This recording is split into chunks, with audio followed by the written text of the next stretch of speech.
કોણ હતા? બ્રાહ્મણ હતા. મીરાબાઈ ક્ષત્રિય રાણી, એના ગુરુ કોણ હતા? રવિદાસ. રવિદાસ કોણ હતા? વાલ્મીકી સમાજથી આવતા હતા. ઋષિ વાલ્મીકી કોણ છે? જેને રામાયણ લખી. વનવાસી, એના નામથી અયોધ્યાનું એરપોર્ટ બનાવ્યું છે. ક્યાં હતો આ ભેદભાવ? આપણો ઊભો કરેલો છે આ ભેદભાવ. મટશે કેમ? હિન્દુ એકતા ત્યારે જ તો આવશે જ્યારે આ ભેદભાવ મટશે.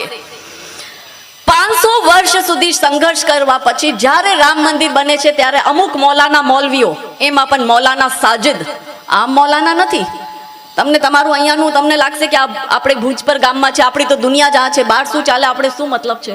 આખા ભારતમાં ફરું છું, મને ખબર છે ક્યાં ક્યાં શું ચાલે છે. ને આવનારી પરિસ્થિતિ એટલી ખરાબ છે મારા ભાઈઓ બહેનો કે આ 10 વર્ષ જો તમે નહીં સાચવો, હું તમને ડરાવતી નથી, આ 10 વર્ષ જો તમે નહીં સાચવો, રામ ભગવાનને અવતાર લેવાની શું જરૂરત પડી હતી?